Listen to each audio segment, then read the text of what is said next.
I came across the sort of fledgling Pasture-Fed Livestock Association about 3 years ago at a pub in Herefordshire at one of their very early farmer meetings. And here was a group of really passionate, caring, yet visionary people who were even more excited about the potential of grass than I was. And I've been championing the value of Britain's national crop, 73% of the land area is down to grass, who are even more excited about the potential of, and I've done this through writing articles and through my work with the British Grassland Society. I also was privileged to be awarded a Nuffield Farming Scholarship, and I looked at pastoral farming around the world. And two of my recommendations were, A, we must encourage farmers to produce more meat and milk from grass, and for the industry to create demand for our fantastic, natural, home-produced, grass-fed food. And the people that I met in the pub that night were certainly well on the way to starting that process. For those of you who are not familiar with the association, our mission is to promote the unique quality of produce from animals raised exclusively on pasture and the wider environmental and animal welfare benefits this brings. We have a vision that pasture farming will become common parlance, just like free range or organic, and will represent to farmers an efficient, sustainable, profitable, and rewarding system of livestock production. To the public, wholesome food that delivers high standards of animal welfare and environmental stewardship. And to future generations, this is a system that has respect for our finite resources and efficient use of food the earth provides us. Our presentation is split into 3 sections. Firstly, there's no doubt that demand for pasture meat and dairy products is growing, and for many reasons. It's healthier for us for all the reasons that Carrie outlined just now. And it's environmentally, animal and farmer friendly. But supply will soon become a limiting factor if it hasn't already become so. So we want to give sheep and beef farmers the confidence to kick the grain habit by showing them the proof that it can be done. And I'll talk a little bit about how we're going to support them to do this. Then I will hand over to Fidelity, who will tell us how and why she farms this way. And finally, I'd like to take a few moments at the end to officially launch today a new certification mark and identity for the Pasture-Fed Livestock Association. Gathering the proof. Most beef cattle and some sheep in the UK are fed cereals and or purchase feeds like soya during some of their lifetime. But some farmers do manage to finish all their lambs and cattle on pasture and forage crops alone. So one of our initiatives for 2015 is to gather information from our wonderful approved suppliers. Now, these are farmer members of the association who follow the pasture production standards and raise and finish sheep and cattle on only fresh and conserved grass and forage crops.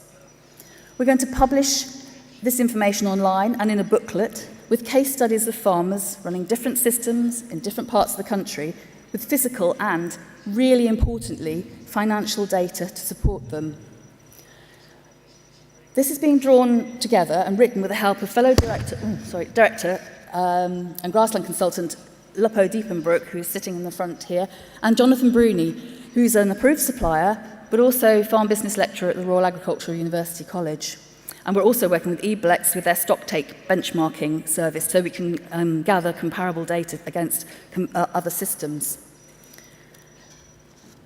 One of the association's remit is to help farmers make the transition to pasture farming. So we run study tours, have a very active internet discussion group, and offer discounted services on things like soil analysis. And these case studies will form part of this support package, and we hope to publish it before next autumn. But in the meantime, we've taken a look at preliminary findings drawn from 12 of our approved suppliers to see if we can find what makes a good pasture farmer. So what breeds are represented? Well, we run from belted Galloways, Aberdeen Angus, Red Devons, Herefords to Limousins. And the sheep, from Cotswolds to Easy Care to Texels and Cleans. So the breeds right across the spectrum, from rare breeds, traditional, up to commercial. What type of farms, what type of systems? Well, pretty much all the our approved suppliers are breeding, rearing and finishing their own animals, with suckler herds and ewes with lambs, taking them from birth to slaughter. Herd size varies from 15 to 360 head of cattle.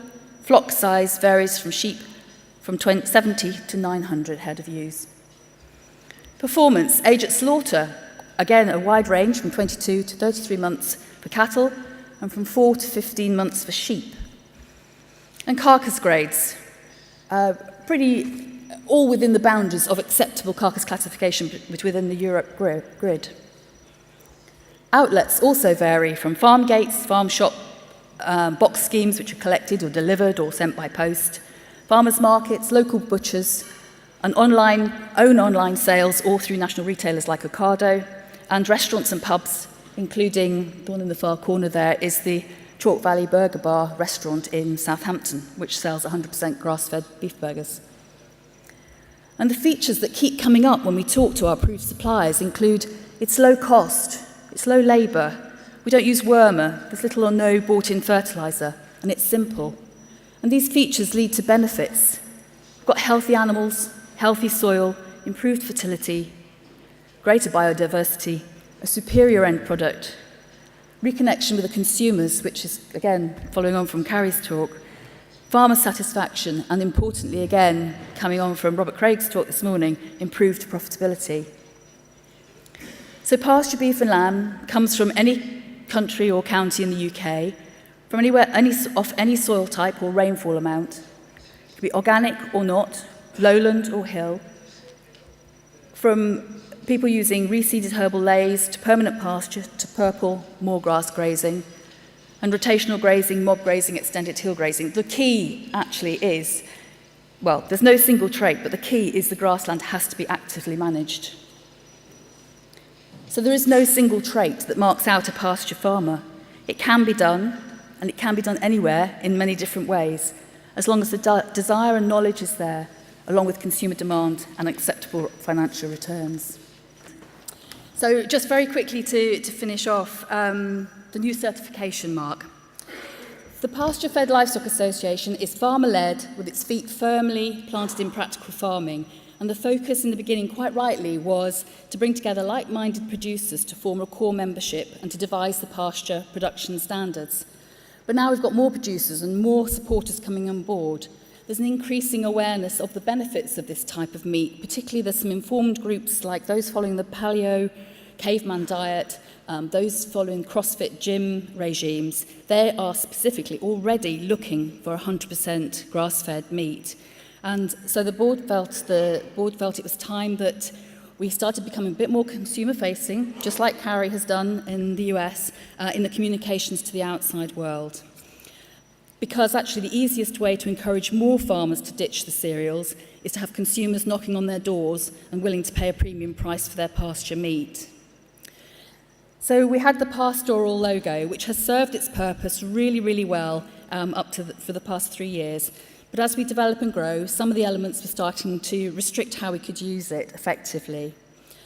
We've not hurried the development of the new logo over the past 9 months. We've sounded out the membership.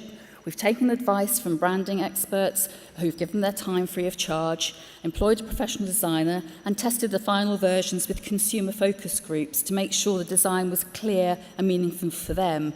And these are people who actually have very little concept about how the meat they eat is produced. And so here it is. You'll see it on our badges. We're actually launching it today. This certification mark, when this is applied to a pack of meat, like we have there, it guarantees the animal it came from only ever ate grass and forage crops. It's not greenwash or unsubstantiated marketing hype. It means what it says. And using the pasture track system by scanning that QR code on the bottom of the label or entering a unique number onto the website, it's fully traceable too, right back to the farm, to the field, and to the animal. This simplified version will be used on our website. In fact, it's on there right now. It's just gone on last 2 days. And we have leaflets for consumers and leaflets for farmers. And badges and whatever. So this will give a good, consistent identity to all the work that we do from now on. And at this point, I would like to express our very grateful thanks. I know Peter's there, standing at the back there, to Sheep Drove Trust, who gave us a grant of £5,000 to cover the cost of some of the cost of developing the artwork and its registration through the Intellectual Property Office, which makes it a legal entity. So thank you very much for that.